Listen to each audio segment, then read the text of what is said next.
Okay, so before I tuck into this lovely lot, I'm just going to give my initial thoughts on the Himalayan, which I rode just within the last hour. I'd heard so much stuff about it, and I'd watched quite a few vlogs because it is something that I am genuinely interested in, and it has always been a contender really, ever since I outgrew the van. So I went up to Cooperb's and took out just the standard Himalayan, and we had it for about an hour and a half, and first impressions were, well, how easy peasy it was to get going on. I didn't have to kind of adjust the way I ride or anything, or even my riding position. It was just nice and upright, loads of leg room. I was flat-footed on it. As soon as I sank onto it, it just dropped a little bit, which was perfect. It didn't feel that different really from it's like Grange Hill when the sausage comes in. Do-do-do-do. And then so I was dead comfy on it, and off we went. And the first thing that I didn't realise, it was like the what do you call it when you steering, but the front stays counter steering. Yeah, but you know when the you've got the blocks that don't move. Yeah, a bit like on that sporty Suzuki that you had, you know. But honestly, I know what you mean. Yeah, I can't think how you would describe it if you were a proper journo. But anyway, that. But it didn't put me off. It weren't distracting of anything, and it didn't send me off balance or anything like that. Got used to it pretty much straight away. So we got tootling along first. Got loads of ranging first, straight into second, scrambled tofu, and there was loads of room in second actually. Really smooth gear changes. There was no kind of like jolting or anything. There was no snatchiness on the throttle. So that was all grand. It's really happy in fourth when you're just zooming along. Went into fifth, which was great on those lovely long country air roads. So I was very happy. Honestly, I can't find fault. And then I kind of switched my mind to the suspension. That was really comfy. I wouldn't describe it as like bouncy. It certainly wasn't hard. It was just right, to be honest. I didn't go down any byways today. I'm going to save that for a different ride. But on the road it was lovely. One thing I did notice was how nice it went into bends, and it kept its line as well. It was really easy on bends, even with those big wheels. It really was just like riding a big van, and honestly it didn't feel any heavier. It was lovely. It was definitely confidence inspiring. It definitely encourages you to think about going on longer trips and loading it up with this, that and the other. You know, you could totally get into the whole luggage thing, and I love the whole thing about having petrol with you. That's just brilliant. So yeah, I would definitely take it sort of up to Snowdonia or up to North Yorkshire or Lakes or something for sure. You've got no excuses really with that. It just has that bit more grunt than the van did, and you don't have that feeling of having your wings clipped really. God, yeah, just go for it. I mean, I would definitely go and take one out. They're great fun. Really, really compliant. So well behaved. The tyres I've never heard of before, but they're just, they felt great to be honest. I don't know, people probably change them straight away, but I wouldn't. I thought they'd be fine. Coming into a village, I purposely left it in fifth and then again in fourth to see if it'd start juddering and panicking, but it didn't actually. In fourth it just dropped down to 30, 27, 25, no problems at all. It didn't freak out and demand to be put in second or anything like that.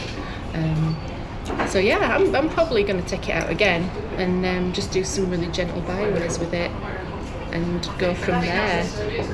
But yeah, I recommend it to anyone that's into doing like longer journeys, commuting, doing a bit of green laning off-road.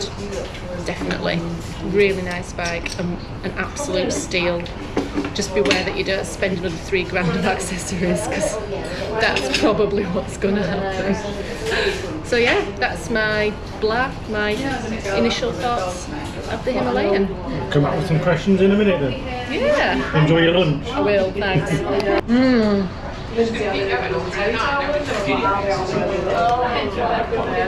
How was the cake, Damelza?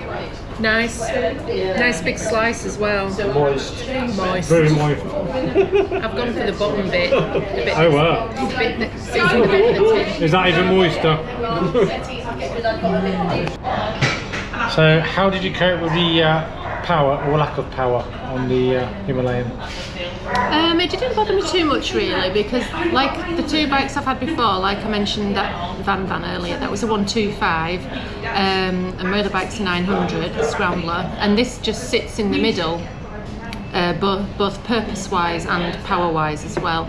So it was just like happy medium really. Around the villages, obviously, you know, you're fine in third, and then out onto the A road, you know, you're in fourth, straight into fifth.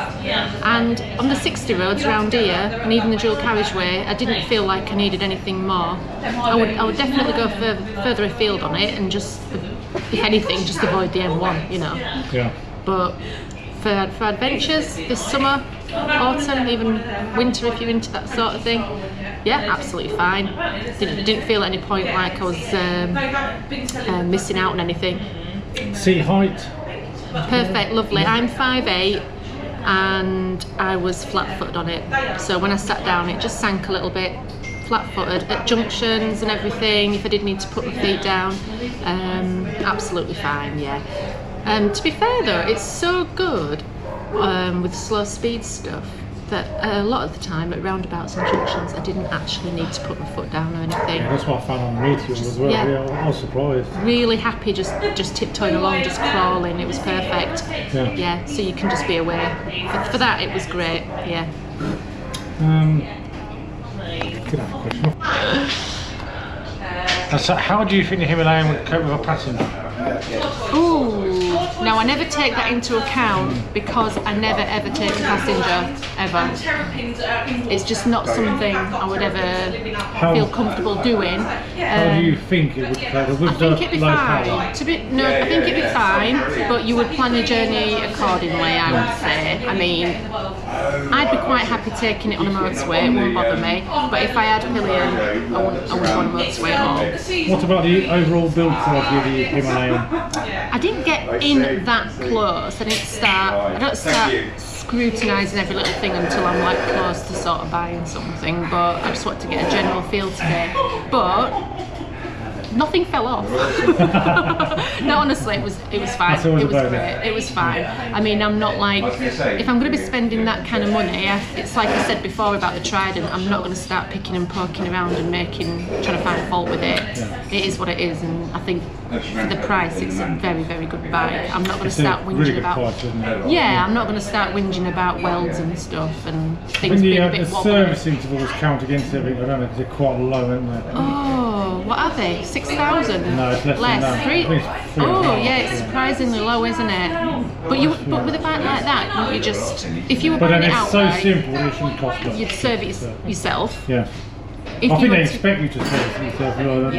I would have thought so. I mean, something like that, yeah. You could be doing it away from home. You might be on a long trip somewhere and do it. You know, if you, because people do take them a long way, don't they? Yeah. Itchy boots. Yeah. Oh my God. Yeah. Wow. Yeah.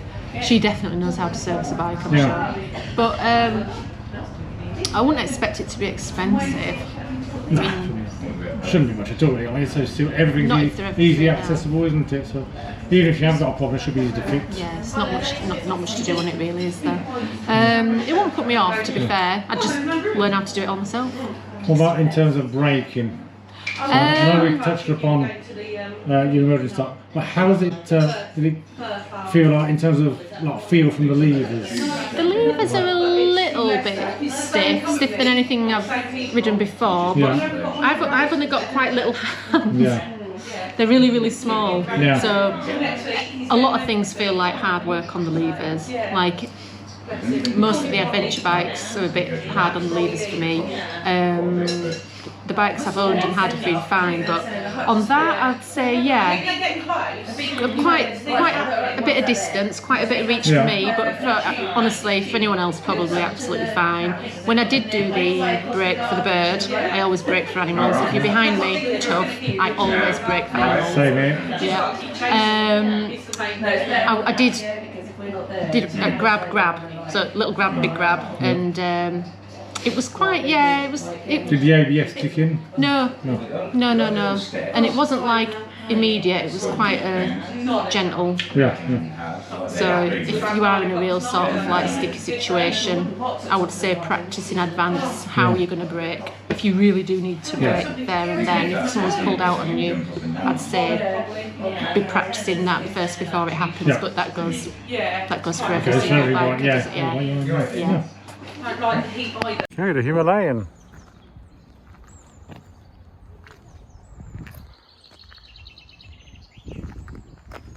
Got a nice,